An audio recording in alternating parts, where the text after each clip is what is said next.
এটি গুরুত্বপূর্ণ জায়গা নেয়।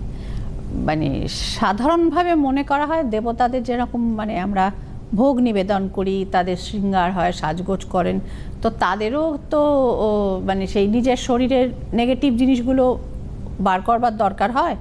তো মলমাসকে বলা হয় যে দেবতাদের মলত্যাগের মাস। তো সেই 1 মাস জুড়ে তাদের এই ব্যাপারটি থাকে এবং তারপরই আসে আষাঢ়, সমস্ত ধুয়ে একদম পরিষ্কার করে দেয়। এটা আমরা মানে জাস্ট বহুকাল এটা প্রচলিত কথা। কিন্তু মলমাসকে বলা হয় অধিক মাস, অর্থাৎ এক্সট্রা। মানে ইংলিশে যেমন লিপিয়ার হয় প্রসন্দা, একটা দিন ফেব্রুয়ারিতে, 4 বছর অন্তর অন্তর 29 দিনে ফেব্রুয়ারি হয়। মলমাসে একটা কথা বলি, হ্যাঁ, যে যদি দুটো অমাবস্যা বা দুটো পূর্ণিমা পড়ে যায়, এমনও পড়েছে, তাহলে প্রথম দিন কাজ হয়। আশ্বিন মাসে আমরা দেখেছি যে আশ্বিন মাসে দুটো পূর্ণিমা বা দুটো অমাবস্যা পড়লে দুর্গাপুজো হয় না। একদম একদম। এবং এইখানেও যেটা হয়, তা এই ব্যাপারটি নিয়ে যখন দেবতাদের মধ্যে একটা হচ্ছিল যে সবাই এটা নিয়ে হাসাহাসি করে, উপহাস করে, যে কথাগুলো আমি বললাম, তো তখন শ্রীকৃষ্ণ এটিকে বলেছিলেন এটিকে অধিক মাস বা পুরুষোত্তম মাস হিসেবে এটা গণ্য করা হবে। এবং সেই থেকে মলমাসের আরেকটা নাম হচ্ছে পুরুষোত্তম মাস।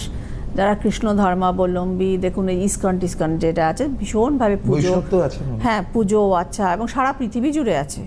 তো সুতরাং তারা এটাকে করেন। এবং মলমাসে আমরা যেটা মনে করি যে কেন আসে সেটাতেও আমি আসবো, যে মানে পুজো আচার, নিজেকে শুদ্ধিকরণ, আত্মশুদ্ধির মাস।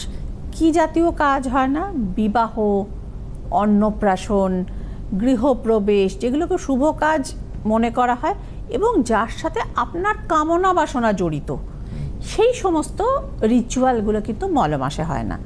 এবার তাহলে বলি মলমাস কোথা থেকে আসে এবং কেন আসে।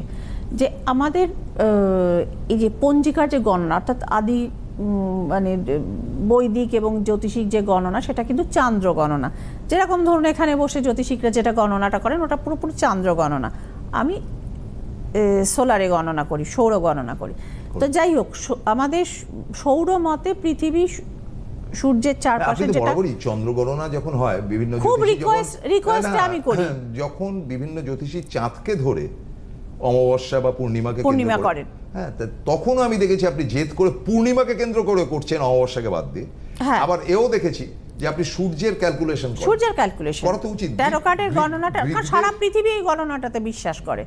তো সুতরাং যে এই যে চান্দ্র মাসে এটা যেটা হয়, আমাদের সূর্যকে পৃথিবী প্রদক্ষিণ করে, অর্থাৎ 365 দিনে 1 বছর, আরো সোজা করে বললে। কিন্তু চান্দ্র গণনা অনুযায়ী সেটা 354 দিনে 1 বছর।